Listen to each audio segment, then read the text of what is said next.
Good evening, everyone, and welcome to this meeting of the Cabinet. First of all, I have to give the apologies for Councillor Young, who is at the meeting of the First Sight Board, which is taking place at the same time.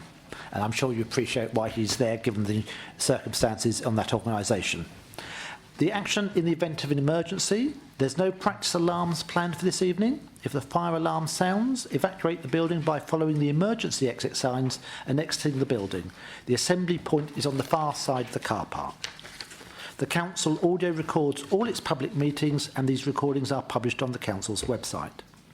Toilet facilities are located on this floor near the main entrance. Discreet use of mobile phones and other devices is welcomed, but you are requested to set them to silent and not to use the voice or camera flash functions. Speakers are reminded to use microphones at all times. Before I ask the members of the Cabinet to introduce themselves, for the benefits of the members of the public, I would like to explain that the Cabinet is the main executive body of the Council. It is responsible for the day-to-day decision-making of all Council services and also makes recommendations to full Council on the major policy issues and on the Council's budget. The Cabinet is made up of 8 councillors, each of whom is responsible for a particular range of services. I'm Councillor Paul Smith, and I'm the leader of the Council. Hello, everybody. Hello, everybody. I'm Annie Feltham. I'm the Deputy Leader of the Council, and I've got the Communities and Leisure portfolio. Good evening, I'm Councillor Bill Frame, responsible for economic growth and planning, and also I'm Councillor for Castle Ward. Dominic Graham from Mile End Ward, the portfolio holder for Street and Waste Services. Good evening, Councillor Mark Corey from Wivenhoe, and I represent Wivenhoe, but my portfolio is the Resources portfolio. Good evening, everyone. I'm Beverly Oxford, and I'm Customs portfolio holder. Good evening, Councillor Tina Bourne, Housing and Public Protection portfolio holder. Richard Clifford, Democratic Services Officer. Andrew Weavers, Monitoring Officer. Adrian Pritchard, Chief Executive. Thank you very much. Item 2 on the agenda is urgent items. There are none. Thank you. Item 3, declarations of interest. If councillors will make those as and when they become relevant. Thank you. Item 4A is have your say. I have 2 speakers under the general section, Mr George Penny and Mr Stuart Bond. And I have speakers under item 7.1, Councillor Willits, 8.1, Councillor Davis, and 9.1, Councillor Willits and Mr Chilvers. If there is no one else who wishes to speak, thank you very much. We will start then with the have your say speakers. And I'd like to call Mr George Penny, please.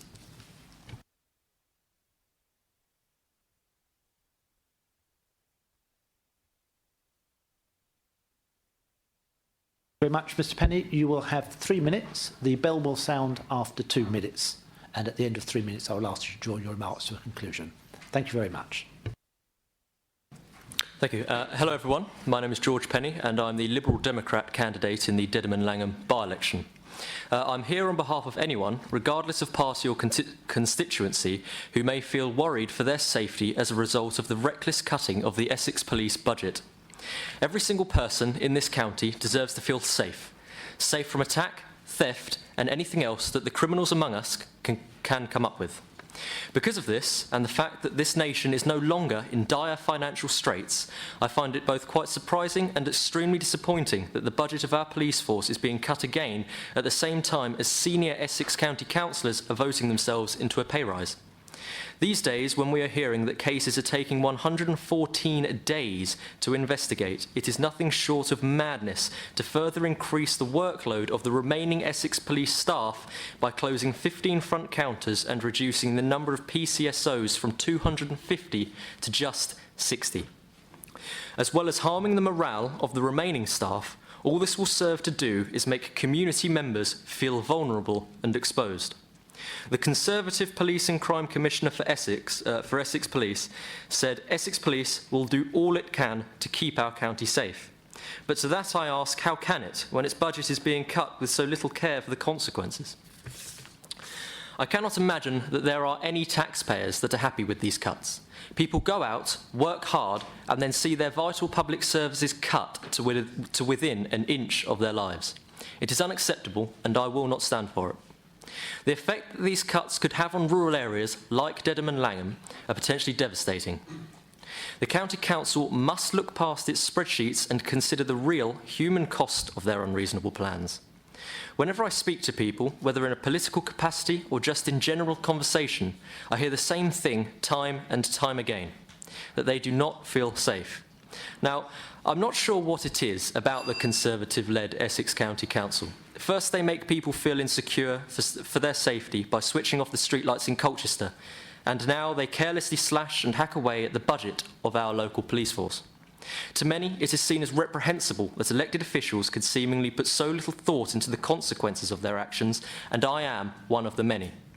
Well-funded police forces provide jobs to many and security to all, and these cuts are not only reckless, but are dangerous at best and abhorrent at worst. This decision must be re-evaluated and acted upon by everybody, and I thank you all for allowing me the opportunity to speak today.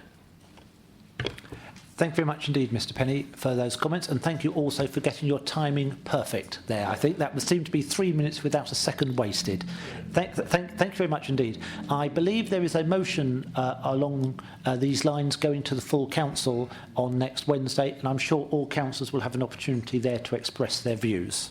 But again, can I thank you for your time and consideration in bringing this to our attention today. I'll now ask Mr Stuart Bond, please, to join us.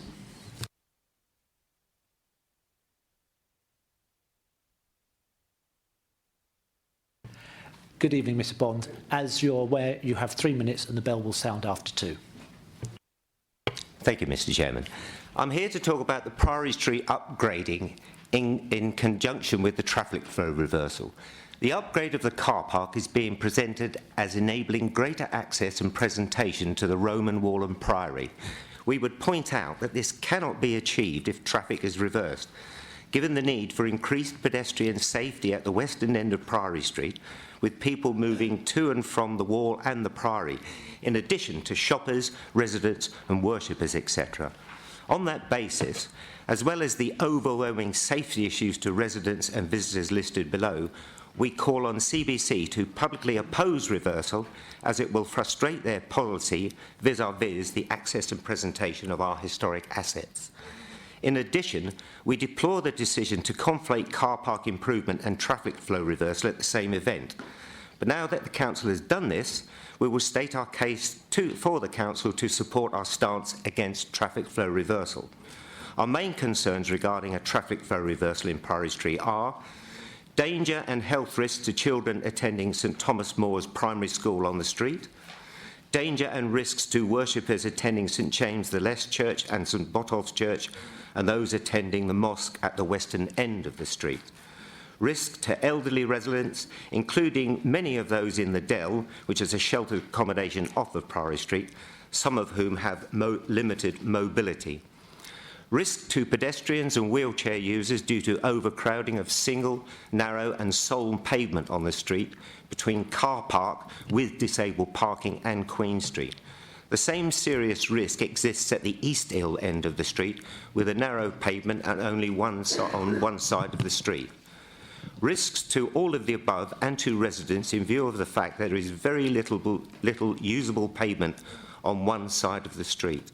This means that all worshippers at the mosque and church, as well as primary school children and residents, are not able to access or exit their homes, schools or places of worship other than by crossing the street.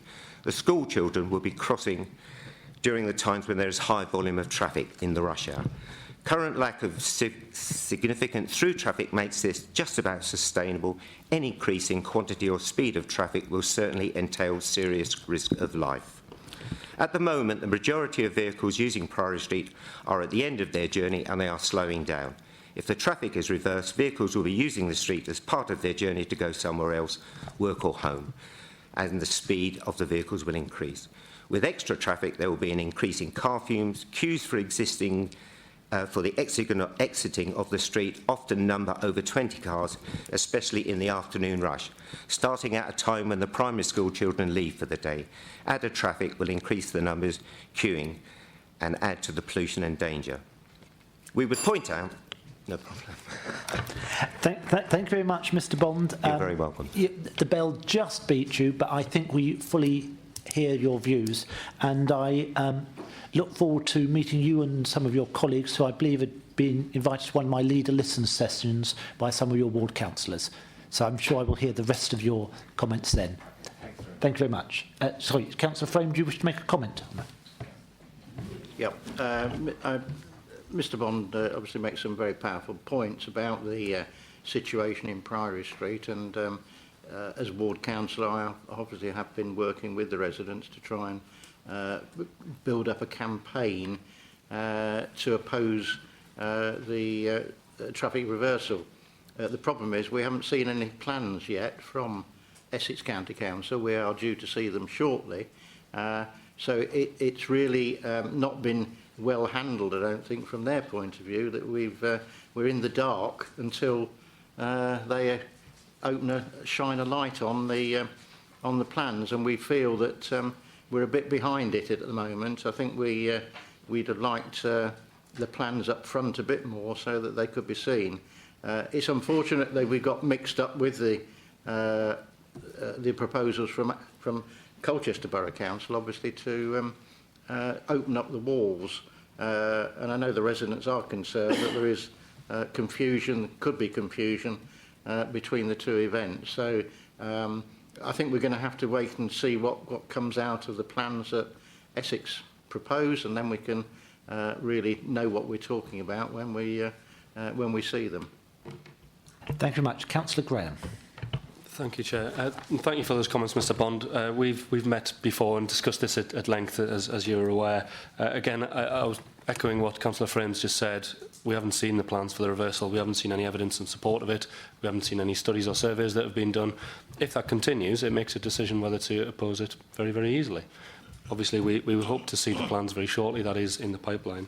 I don't agree that there is a confusion, and actually I take the opposite view, that having the two exhibitions together, one for the car park, one for the road reversal, at the same time, at the same place, but at opposite ends of the room, gives us a great opportunity to get rid of that confusion if it still exists. Obviously, we've been doing our best to get the message out that there is two separate plans going on, one from Colchester Borough Council, being the upgrade to the car park, which so far has had pretty favourable reviews from the ward councillors who've seen it.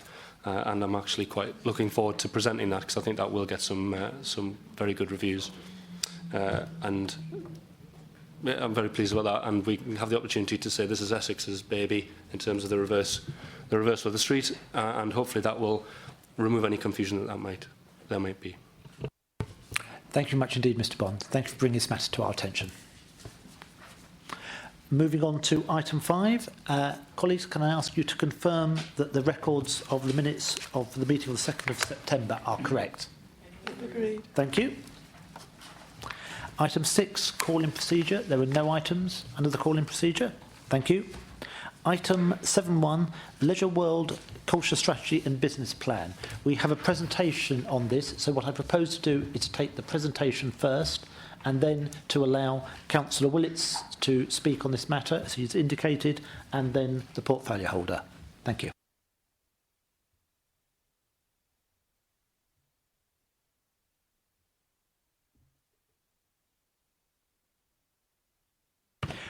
Right. I'd like now to introduce Mr. Tim Swallow, who is the manager of Colchester Leisure World, and he will give you an outline of the business that's been going on down there, the success that's been achieved, and hopefully how it can be taken further forward.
strategy, which is the principal horse they're backing, and just what is attractive, I'm sure. Of what's going on at Leisure.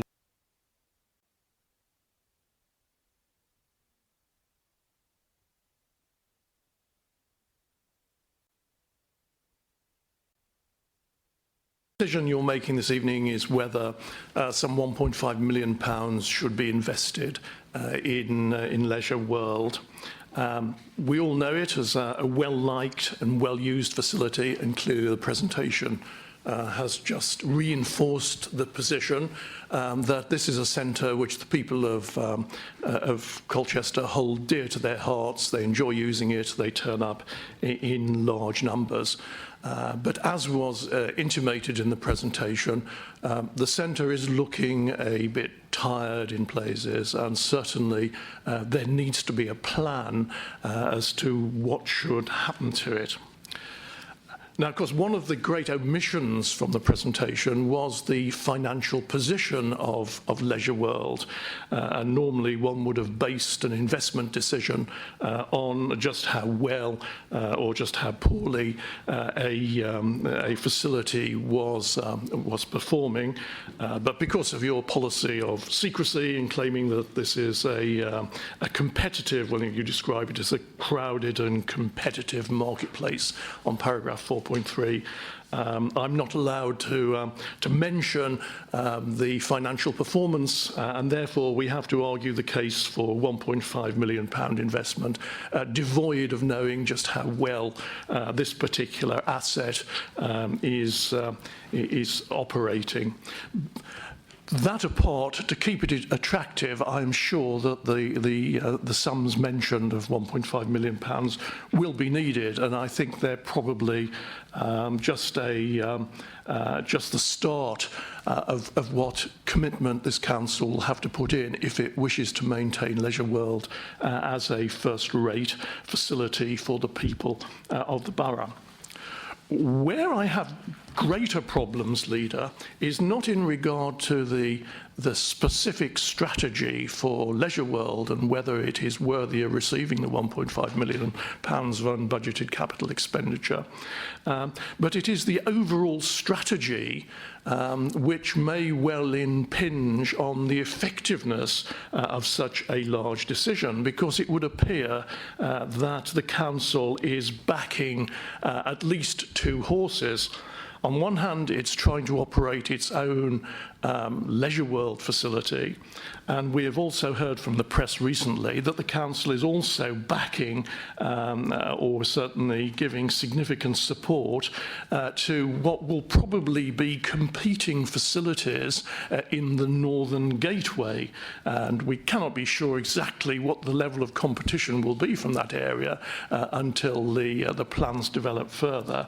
But it would seem rather strange that on one hand we're saying here is our own facility, and we're going to suggest that there should be a very substantial sum of investment in it, and at the same time we are supporting a competitor in the hopes that we will have a revenue stream by leasing them the council-owned site on which they will be located. And I would have thought that we should really clarify this strategy of what is going to be the premier Leisure World facility in this borough. Is it going to be the council's Leisure World facility, in which case we should be spending significantly on it?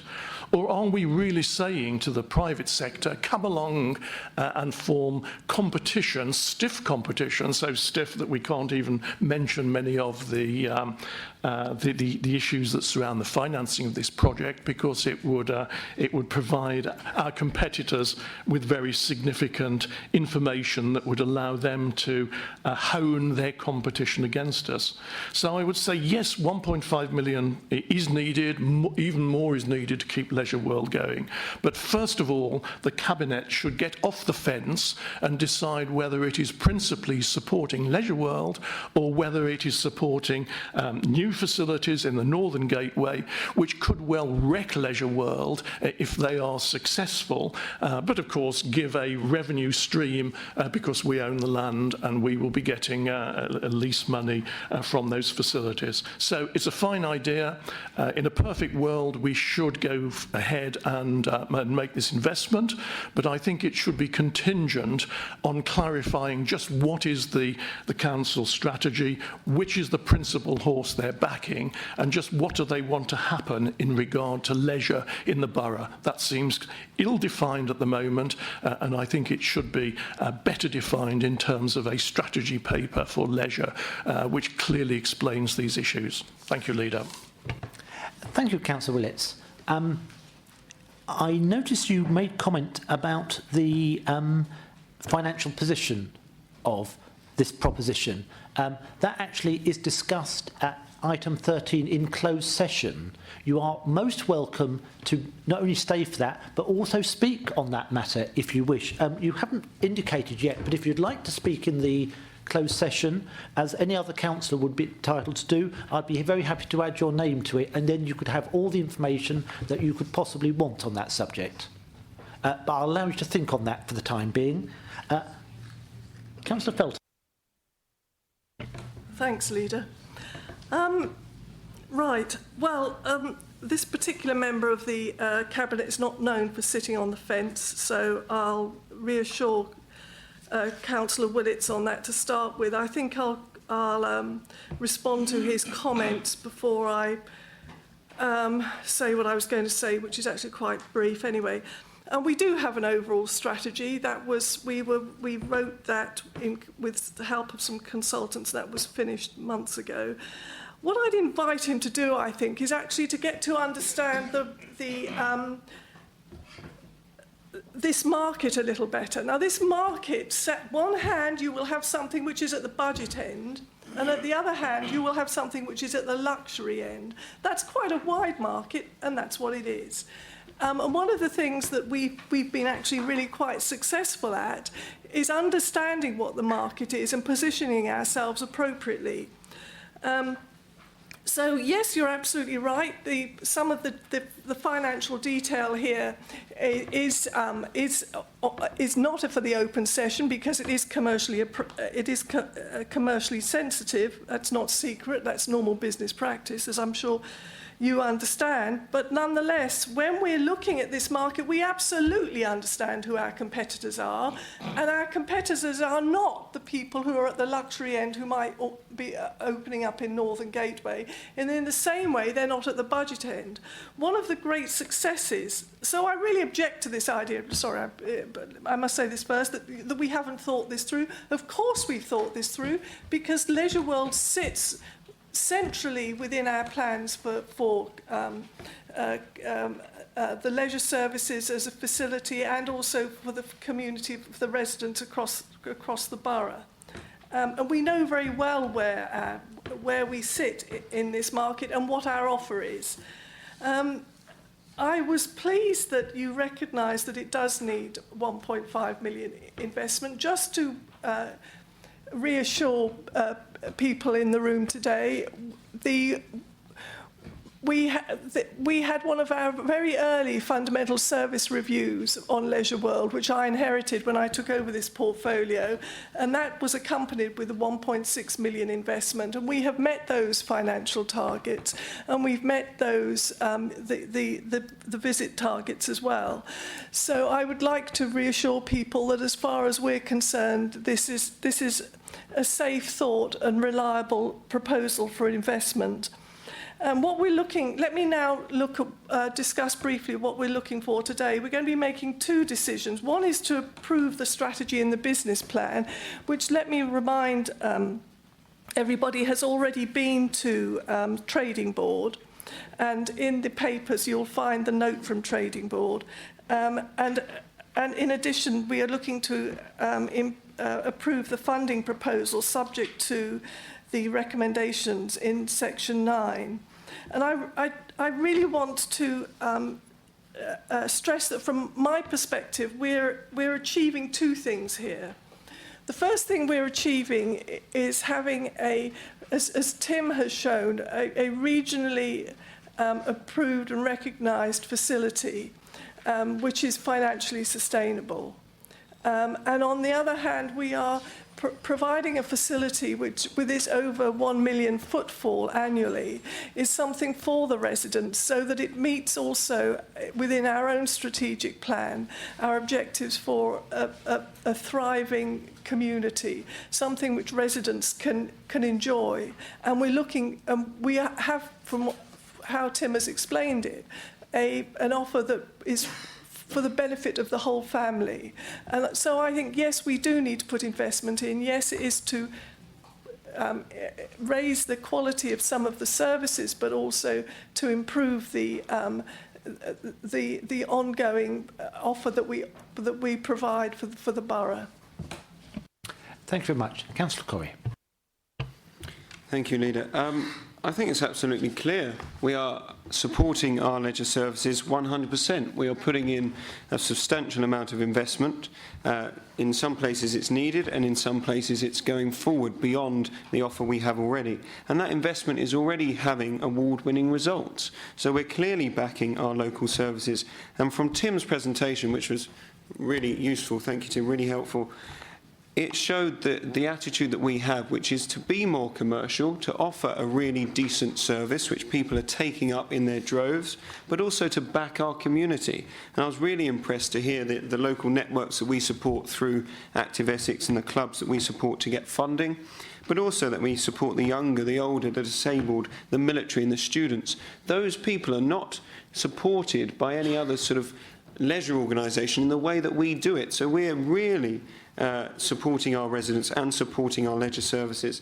And actually, we're making that clear. But when I was sitting in the council chamber, I was not in the cabinet about 3 or 4 years ago, I heard Mr Willits, Councillor Willits, say that he wanted to contract out Leisure World, to pass it on to a private company, to get rid of the workers there that are taking away the profits from this council. So actually, I don't know what position you're at now, Mr Willits, Councillor Willits, because you've said that you back this investment, but you wanted to commission out and contract out these services years ago. So the profit we're making now would have been with a private company. And whether or not the young, the old, the disabled, the military services and the students would have been supported in the way that we are doing it, I doubt they would have been. So I'm really glad it's still within the public sector. I'm really glad we're investing in it, and I'm glad to say the support is there from this council for us to take it on further. Thank you. Thank you, Councillor Corrie. Councillor Bourne. Thank you, Leader. As a previous portfolio holder for leisure, communities and leisure, I'm really, if you turn the clock back about 5 years, when we first started with the Sport and Leisure Fundamental Service Review, we started looking at the business plan. We came under a good deal of flack over what we could do, what we couldn't do with our leisure world. And there were various options open to us, and we decided not to go down the outsourcing route. The economy took a turn, funding was cut. So really, all those indicators would say that keeping Leisure World in our control may have been a disastrous outcome, but it hasn't. And that is due to the leadership that officers have shown and the willing participants of the officers and the staff down at Leisure World. Now, I know I've said this before, Leader, but we were asking in our fundamental service review 4 or 5 years ago for staff to come up with innovative ideas where we could change how this council delivered its leisure services. And they did. And for some of those staff, it meant they talked themselves out of a job. And it has been painful along the way. It certainly has. And who'd have ever thought that we would not just meet those targets, because they did seem very, very challenging at the time, but surpass them. And along the way, we've managed to do some other things as well that weren't even on the target list originally, like develop an app that we've heard from Tim has meant that is the preferred method for residents to book their leisure activities. Now, who'd have thought that 5 years ago? So I'm delighted that when we first had the Zogs store shop, I opened it, cut a ribbon. and we weren't sure whether we were going to be able to maintain that shop there. And now it's the highest retailing outlet for Zogs in the whole of the country. So there have been some amazing things that have happened down at Leisure World, and they've happened at our Leisure World because we've kept it our Leisure World. And it's a great favourite of many people I speak to say, oh, I learnt to swim there, and I started karate, or I started this. And it leads on to many different sporting pastimes that people take up and may take up professionally. So it's a great hub of activity and can motivate people to do more things with their leisure time. I mean, we even doubled the size of the gym because we found that the gym was too small and we had more people wanting to take out passports for the gym. So I think it's been an incredible success. And when you look at the presentation that Tim Swallow has presented today, it makes you think, goodness me, that's a really good thing. Why aren't we shouting about that more? Because I don't think people in Colchester realise just what they have. We've always invested in our strategy. Councillor Feltham is absolutely right. Our strategy has always been very clear to protect and enhance what we already have through good investment, through changing the way we do things, and to also look at other opportunities where we can facilitate more diverse leisure opportunities across the rest of the borough. We can't just focus on Leisure World. It's not convenient for everyone in the borough. We need to spread out leisure facilities across the borough, and that's what we're doing in the Northern Gateway. So I say all power to your elbow, and keep on being fit. Thank you very much. Councillor Frame. Thank you, Leader. Councillor Willett says that we're really a bit confused about our strategy, and we need to look at it in terms of Leisure World and other leisure facilities at Northern Gateway. In fact, we do have a strategy, and that came out in 2006. I wasn't a councillor then, and I can't remember which party was actually running the council then, but that decision was made to give outline planning permission for Northern Gateway in 2006. So the strategy was laid down then by the then party in power. Thank you very much. I wonder who that party was. Councillor Oxford, perhaps you could... I have not a very good memory, so I'm getting old now, see, memory loss. Thank you, Leader. I'd like to say a big thank you to Tim for a good presentation. I'd also like to say an even bigger thank you to the staff that we have for coming along with us on what was quite painful, quite difficult. But as our staff never fail to amaze me with the things that they can do and they will do if you give them the time and the respect to let them do it. I think it's amazing what we've done with the app, and we've won an award for it. Who would have thought when the dark days of Leisure World, before we started this, that we would ever have come up with doing things like that, let alone win all the awards we have. I'm delighted that Leisure World has managed to come into the 21st century and realise the way customers want to access Leisure World, how they want to do it, why they want to do it. And at least now we do know what our customers are doing, what they like, when they like. So I think a big thank you to everybody concerned, and I think Leisure World is beginning to turn a corner and become quite a jewel in the crown of Colchester. Thank you very much, Councillor Oxford. I think what we've seen here is, from a financial situation, a very compelling case. We made an initial investment of £1.6 million. It's now returning £800,000 a year in savings and additional income. That's a very good rate of return. We're looking at a project going forward which offers to pay back its entire investment in 4 years' time and thereafter produce a surplus of a further £600,000 a year. That, to me, is not the sign of a muddled thinking council or indeed a muddled thinking business, but a highly successful and professional operation. And I do take issue with Councillor Willits when he considers our approach to be confused.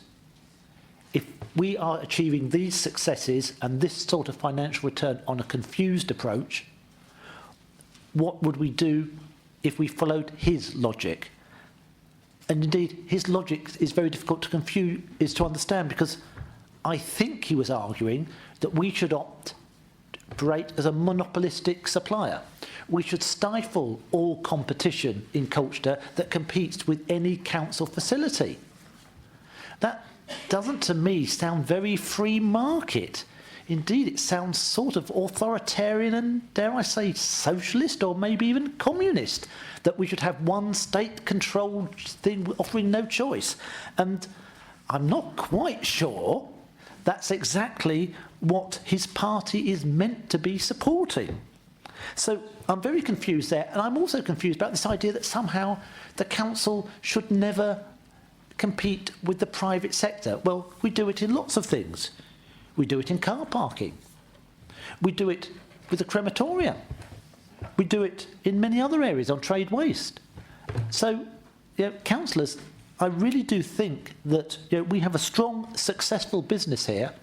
We're looking to invest more money in better facilities, better changing facilities, a bigger gym area, more investment there in the proven success story. To me, it's a non-brainer, and I urge you all to approve the recommendations set out in 1.1 and 1.2. Do you agree? Agreed. Thank you very much. I will now move on to item 8.1, the revenue budget. I have Councillor Davis wishing to speak on this one.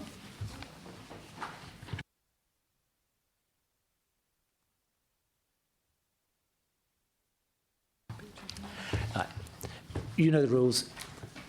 Please commence. I do, thank you very much. I will keep this fairly brief. I've just got a few points to make. Page 28, item 8.1. To actually state that there is no new growth assumed within the budget, I found very disappointing. This is the perfect time for growth, and it's a great disappointment that the Borough Council are not seizing this opportunity. That's one of the points. The 8.3 says the increase in the New Homes Bonus Grant may be in the region of 1 million. Now, that is a massive amount of money, and if that's suddenly going to flood into the coffers, I would have thought that there would be a little bit more specifics about that. It's a huge amount of money. Page 29, 10.1. The report has assumed a reduction in government grants of 13%. Now, I hope that different scenarios have been considered, and from on a risk basis, it really should have been. I'm assuming this is the middle figure, and that the same exercise has been done with different percentages. And I'd be quite interested to see what sort of budget gap they would leave us. I'm wondering what your white rabbit for the year is going to be, because there is always one. I'm assuming it's alluded to on page 30, item 10.10, the NNDR pooling arrangements with a potential windfall of £500,000. And I'm assuming that's going to be your white rabbit for the year that actually makes you balance. The main item that really causes me a lot of concern, however, is page 30, item 10.5, where it states 43% of New Homes Bonus is used to prop up the budget. Now, this is really not a prudent position to take and leaves the future administration with a massive black hole in the finances. Indeed, Debbie Hanson, the audit director, at the governance committee meeting, said that our financial resilience has been compromised and that the budget gap represents a significant risk to this council, bearing in mind the use of the New Homes Bonus, and that really does concern me. The final point I wish to make is if that's a huge black hole, on page 31, item 12.1, we're talking about a potential budget gap rising to 3 million by 2018-19. So if you add into that the 1.9 million of that's currently used of the new homes bonus, which may not even be available then, we're looking at a 5 million black hole in 18-19, which is not just huge, it's a supermassive black hole, I would suggest. Those are my comments for the moment, and I have no doubt that more things will come out when we scrutinise this, but that's it for the moment. Thank you. Leader, Thank you very much for your comments on that one. Councillor Corrie will, of course, respond in due course, and I'll also add a few comments from a meeting which I was at today with the District Council Network. Thank you. I was just going to ask if she could repeat her second point, Leader. That was all. I didn't fully take that down, if that was okay, before we begin to respond. The second point. I can't remember which which one I went in now. That one. The increase in the new homes bonus may be in the region of 1 million. I would just like some more information on that, really. Thank you. No, thank you. No, sorry, it's Councillor Clay. I do understand your confusion, because at one point we were being criticised for not saying what we were spending the extra 1 million of new homes bonus on, and then later on we were criticised for relying on new homes bonus at all, I think. So I do understand your confusion. Please continue, Councillor Corrie. Thank you. I'm sure other councillors would want to respond as well, but as this is my key portfolio, hopefully I'll cover some of the main points.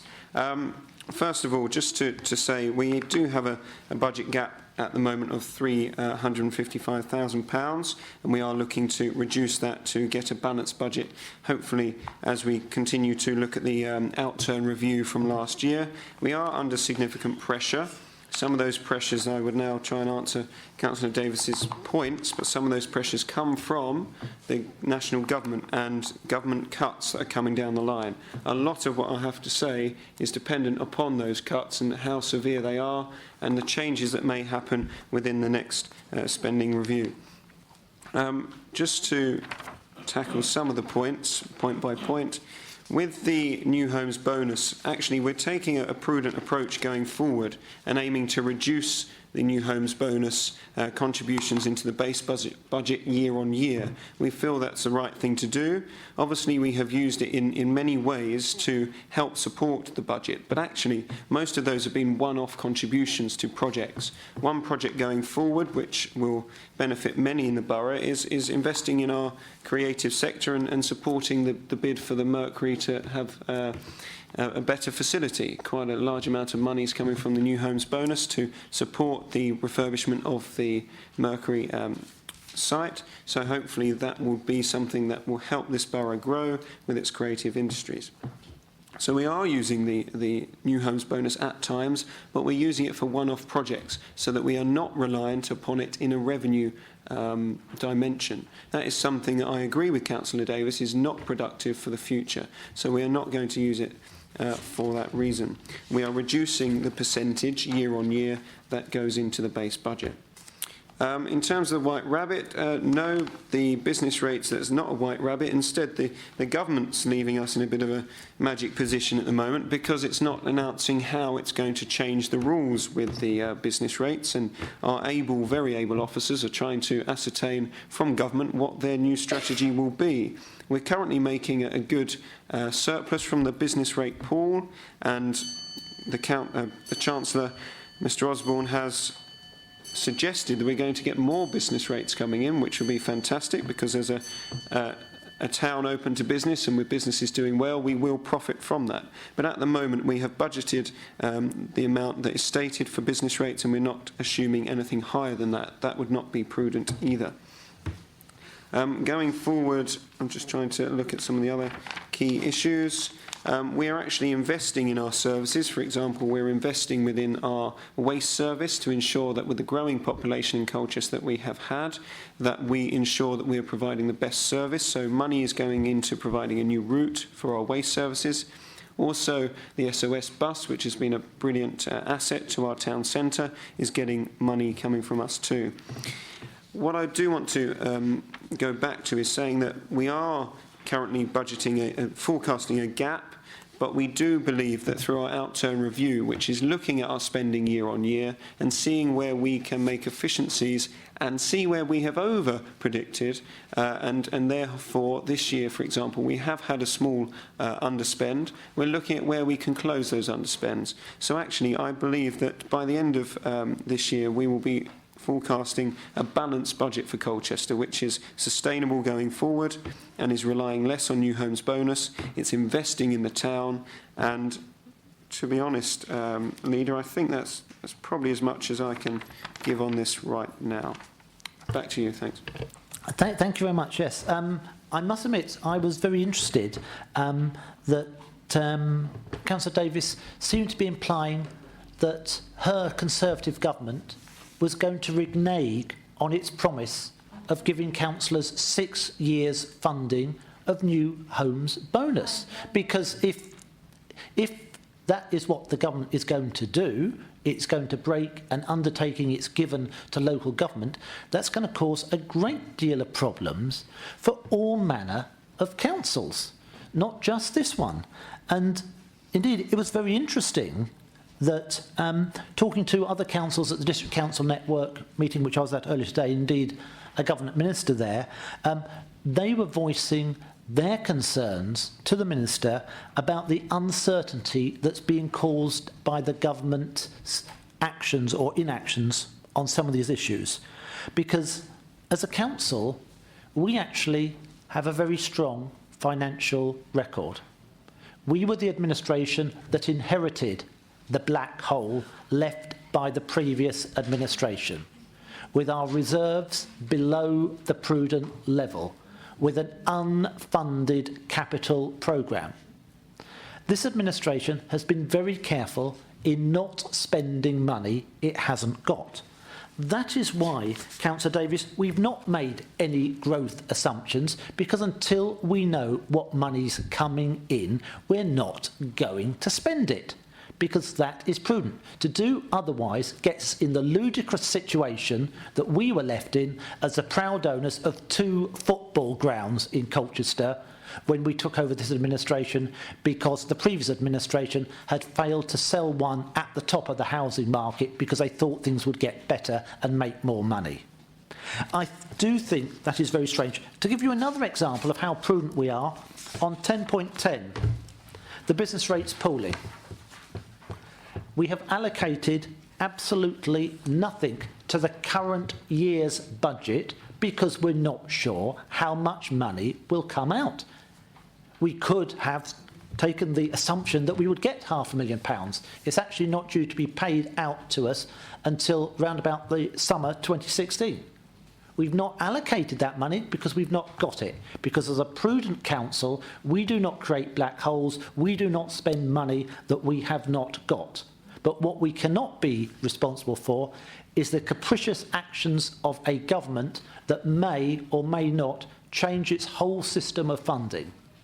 That at a stroke says either you keep all the business rates, we're going to renege on the deal on new homes bonus, we're going to give you extra costs. This is not the way that we operate as a council, and this is not what we've done over the past 8 years. And I think there are some serious issues that as a council we're addressing, and we're in a very strong position to do it. I know indeed that Councillor Bourne has some comments on the housing revenue account and the devastating situation there that the government has put us in there. Councillor Bourne. Thank you, Leader. If in 12.1 a potential budget gap rising to £3 million by 2018-19 is a supermassive black hole, how could one describe in 13.4 having £143 million wiped off our housing revenue account, our 30-year business plan? I can't think of any words to describe what £143 million, that would have to be, well, that's not a supermassive black hole. That's something far larger. I'm astounded that through no fault of our own, up and down the country, local authorities are having millions wiped out of their business plans that they have consulted on, that they have taken away, that they have had agreed through scrutiny, and then with one, what looks like a simple decision made in the summer budget of this government, we have £143 million wiped out of our business plan. Now, we can't ignore that. And over the next 4 years, colleagues, we see £10 million disappearing from our business plan. These are the plans that we had to build new social housing, to improve our current council housing stock, to continue with our very successful sheltered housing scheme. These are plans that are now on hold and being reviewed because, as Leader, you mentioned the government has not given us any further information on business pooling and business rates. We have no further information on how local authorities who hold their own social housing stock are to make up the gap for their plans. So either you don't have any plans, which I think is the plan, the grand plan, or you get money from somewhere else. Well, where else can you get money from? This is money from tenants. These are rents that are received over a period of time. And that is a huge risk to us, colleagues. And it features on the risk register in a future item for tonight. So it also doesn't help that there are two things the government is doing to compound the decision to take 1% off social housing rents over the next 4 years, year on year. One is an aggressive mail-out on right to buy from the Department of Communities and Local Government. One happened at the beginning of the year. There is another one going through in Colchester. Every single property that we lose from our council housing stock means that's one less property we are collecting rent on, which means that is one less rental property that we can add to our social housing stock, and that affects our business plan. And the second thing is the housing association opportunity for right to buy. So housing association tenants have been given the opportunity to buy their own houses, and how is that going to be paid for? It's going to be paid for by local authorities selling off their most valuable stock. Where's our most valuable stock? It's in our rural areas. Where do we consistently get problems over, criticism over? Not building enough stock in rural areas. Well, not only are we not going to be building any stock, we're not going to be providing it in rural areas either. Where are these people going to live? Simple decisions like this have a knock-on effect to our base budget and to our plans. These are people who need social and affordable housing. It's a huge risk for this local authority, and it's not because of anything we have or we haven't done. It is one decision that was announced in the summer. And I just think it's dreadful. Where do we go from here? Well, we're reviewing and remodelling all our projections, as we have to do. Very difficult to remodel to get rid of £143 wipe off our business plans. But we are doing that, and it means we will have serious implications to our new build and other projects that we have for our social housing tenants, now and in the future, Leader. Thank you very much. Councillor Graham. Thank you, Leader. Well, it's all doom and gloom from central government, isn't it? I thought I'd pick on a couple of the lighter moments in the paper that our excellent staff, as Councillor Corey mentioned, have managed to spend some money on investing in the vital services. The SOS bus grant is being repeated. Unlike some of the Conservative councillors, I don't think that increases public drunkenness. I don't think that increases the antisocial behaviour in the town centre. It's a vital service to assist those in need, and I'm very pleased that we're able to spend that money in that way. As it then touches onto my portfolio, I'm very pleased again on page 28. We're investing money for extra waste vehicle and crew. the comment says everything. We are absolutely stretched to the limit in that service, and yet we still only miss 0.03% of deliveries. It's an absolutely fantastic rate, but it's unsustainable with the rate that we are growing as a borough. So it's great that we are able to find the money to invest in this vital service that every single one of our residents receives from the council. Thank you. Thank you very much. Colleagues, can I ask you to agree the decisions set out in 1.1? Agreed. Thank you very much. The next item is 9.1, Waste Prevention Strategy. I have two speakers here, Mr Chilvers and Councillor Willits. I'd like to invite Mr Chilvers to speak first, please.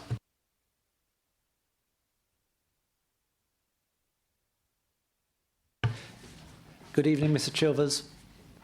Welcome again. You know the rules even better than I do, I'm sure. Please continue. Good evening. Thank you. The Waste Review Task Group is quietly working away and seemingly intending to report to Cabinet in the new year. Not far off. Now, the subject's a hot potato, and I think the public are entitled to be kept informed and have confidence in those that the Council consult and take views from, and that they should be a fair representation of users. So I'm asking these questions, or submitted the question in advance, in the interest of transparency. After all, you don't want accusations of secrecy, secret squirrels, or a dodgy consultation further down the line, do you? It said you're using a focus panel to inform the task group. Who are these people? Where are they drawn from? Not unreasonable to ask you to tell us more. Who's the agency managing this and reporting? How is the group constituted? What numbers are they calling on? The demographics, sort of ages, gender, urban, outer urban, rural, the type of property. Are they all going to be represented? Is there somebody drawn from every ward? I don't expect the name and address, but I'd like to think Old Heath has got somebody on the panel. How many represent housing associations or residents associations? How many have a professional interest in the subject and perhaps the outcome? Do they actually meet, or is it all managed by email questionnaires? How are the focus group members recruited? Was there an advert? I didn't see it. Were they nominated? If so, by who? Will the agency's report be published with notes on how the process was managed? Who is the chair of the Waste Review Task Group? And at one stage, will all council tenants be asked for their views, and how will that be done? Now, we all know in this room that authorities usually foul up on the process rather than the principle. So getting it right is pretty important. I'd also like the minutes or this item to be drawn to the attention of the task group. Thank you. Thank you very much, Mr Chilvers. A very long list of questions there, which I'm sure Councillor Graham will be able to respond to in due course, though hopefully he won't answer all the questions tonight, because otherwise it could be a very long meeting. Thank you, Mr Chilvers. I should say I expected most of the questions to be off the top of the head of the agency that are doing the work for you. So thank you very much. I'll now ask Councillor Willits to come to the table.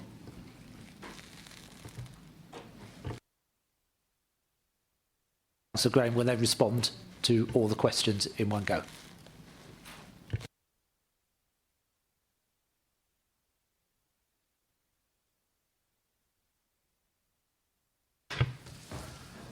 Welcome again. Thank you, Leader. First of all, can I give my apologies that Councillor Lissimore, who is actually our Conservative lead on this task and finish group, is stranded in Bournemouth, so is not here this evening. I give her apologies, and she's asked me to report in the meantime. First of all, can I say that after a fashion, we support the recommendations on the order paper today.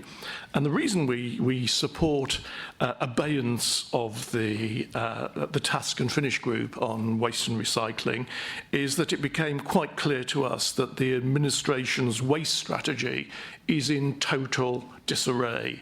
And I think this was agreed entirely by the portfolio holder, and therefore for administrative convenience we agreed with him.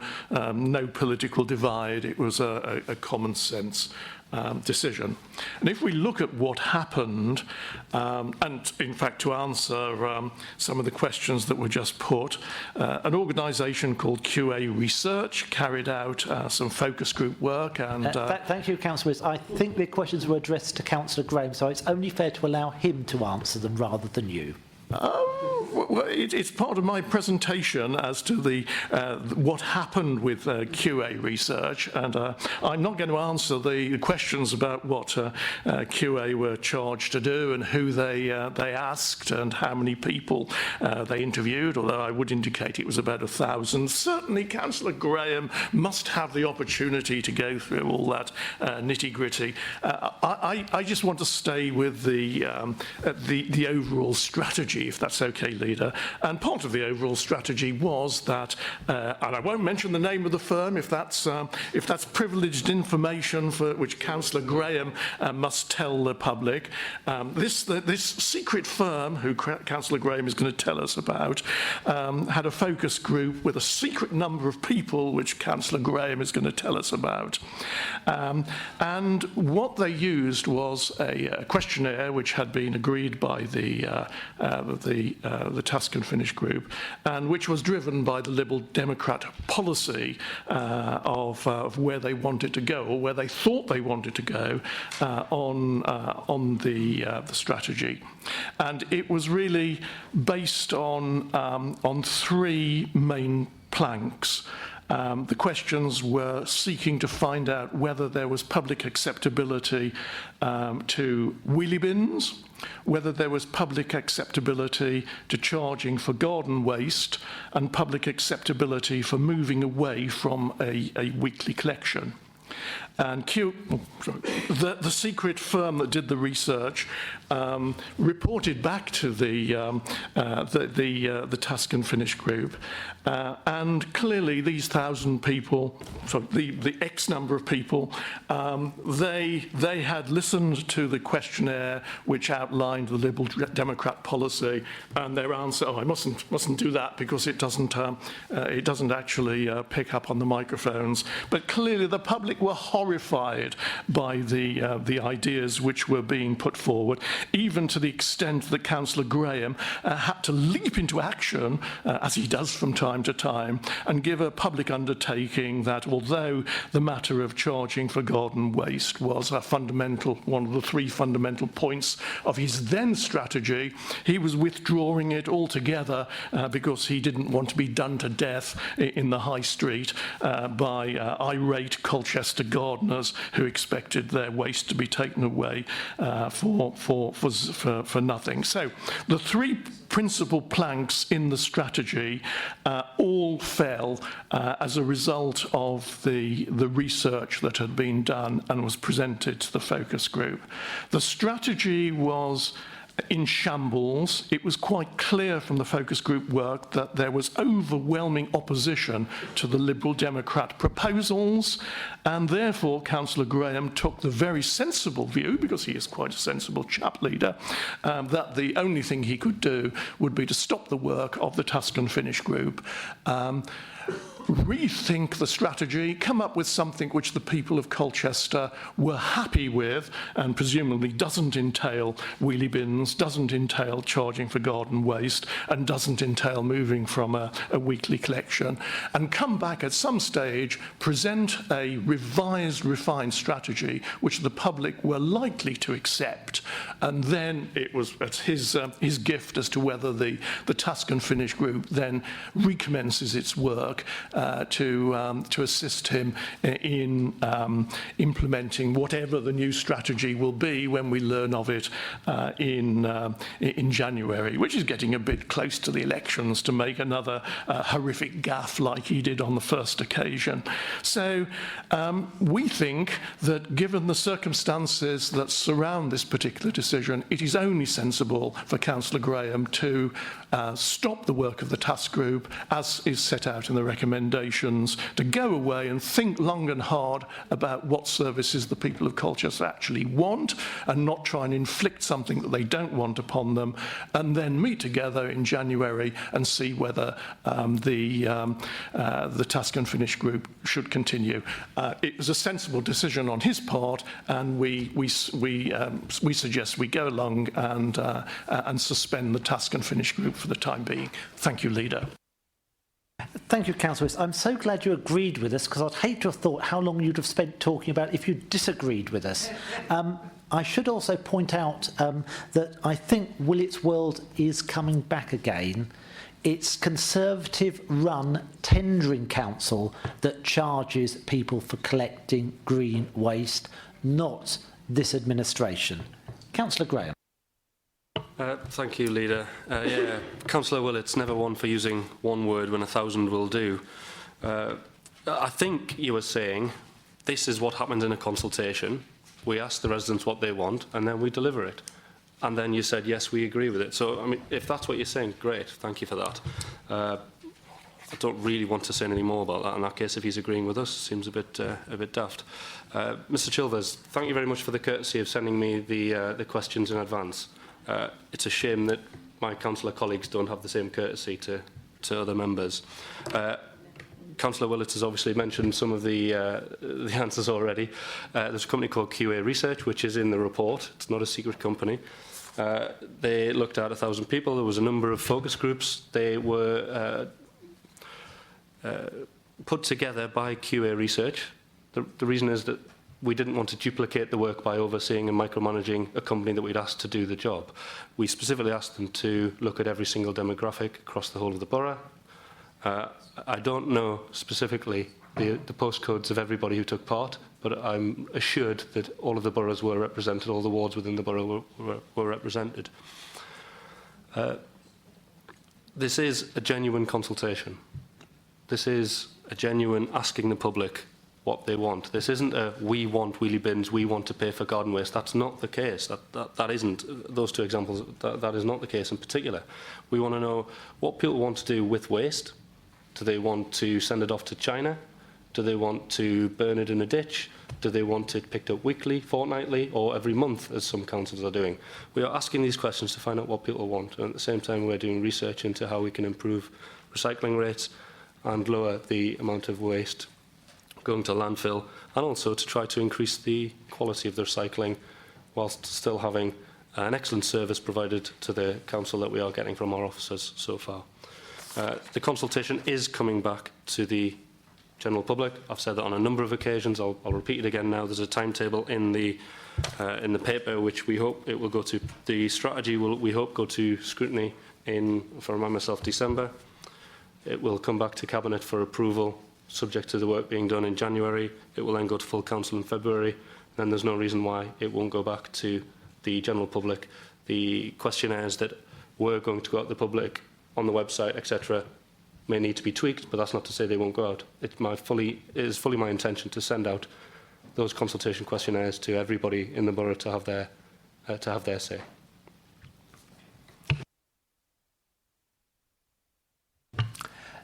Thank you very much. I believe you were not here earlier at the start of the meeting, but you've not registered. But on this occasion, I will exceptionally allow you to speak. I have spoken Sorry, Mr. Chilvers.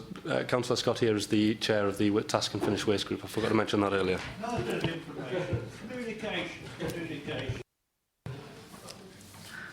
Hello. I'm very pleased to come here today to make it clear that the Task and Finish Group, past and present, are unanimous, or were unanimous at the last meeting, in their desire to produce a fully researched report and recommendation to Cabinet for a flexible and creative service to Colchester, adjusted to local context and ready to adjust to the future developments in recycling and waste collection. I'll just stray to remind myself that Mr. Councillor Willits did joke at that meeting about the political gain he will make of this delay. He stated it. And that the recommendation to place this on hold has come about due to the need to update the council waste strategy, which is actually concurrent with the need for Essex County Council and most of the other councils in Essex to update their waste strategy. So it's an excellent opportunity to work together in partnership, even though actually our principles in Colchester Council are to emphasise environmental sustainability and long-termism in determining what is going to ensure high volume, high quality recycling, reuse and low volume safe landfill, not simply to take the cheapest solution, and as you have mentioned, tendering in that. The previous members of the group had the benefit of the excellent report prepared by the council officers, which showed actually that whilst recycling needs to improve in quality and quantity, landfill has been held steady in spite of an increase in the population. So actually, we're not doing as badly as we sometimes castigate ourselves on this. And the group organised for a full consultation on the range of questions about waste collection, examining detailed scenarios and including some suggestions which Cabinet has already said it was not minded to pursue, such as charging for garden waste. These were included to allow a really wide, proper consultation where people were able to bring up things and discuss them. And so far, they have been discussed in the focus groups. And this consultation also is planned to include interviews and website questionnaires and remains ready to be reviewed and adjusted and carried out following the waste strategy review. Now, all of the members of that group agreed that this was actually essential. And I just want to make a practical suggestion on behalf of the group, which suggests that in order that the waste strategy can be translated into action and improved outcomes achieved in a timely manner, we as a group, and this did include Councillor Willits and Councillor Lissamore, suggested that the work be suspended for a minimum time, and therefore I would like to suggest that when Cabinet is considering the strategy, could we please request that you also consider the review of the terms of reference concurrently to avoid additional delay. But the group has been very successful. The previous group had prepared for what will be a very rapid response to what has come up, which is across Essex, the waste strategy needs to be reviewed and considered. That's fair enough. There was no chaos. Thank you very much, Councillor. And I would point out in 1.1, we do indeed note the good work of the Task and Finish group that they've done to date on this difficult issue. So thank you very much indeed for your contribution. Councillor Graham. Thank you, Councillor Scott, for coming today. I'd just like to, and also thank you for reminding me that this was a cross-party group of the Task and Finish, including Councillor Willits and Councillor Lissamore. That was obviously because of the, we were hoping that this would be a non-political issue, but unfortunately it's been very difficult to maintain that, the apolitical nature of the discussions. Unfortunately, it was very, very difficult. I understand that you're saying that the questionnaires to go out are ready to be reviewed and adjusted, or can be reviewed and adjusted, but to my mind they can't be reviewed and adjusted until we have the target that we're aiming at, and the target that we're aiming at is the completion of the strategy. And as a result, I would suggest that we need to wait until the strategy has been completed and approved and adopted until we can then have the outcomes that we can aim for. Thank you very much. With that said, can I ask you to note 1.1 and to agree 1.2? Agreed? Agreed. Thank you. Moving on, you've already trailed this successfully, Councillor Corey, at least twice. It makes me feel like it's a new blockbuster. The year-end review of risk management.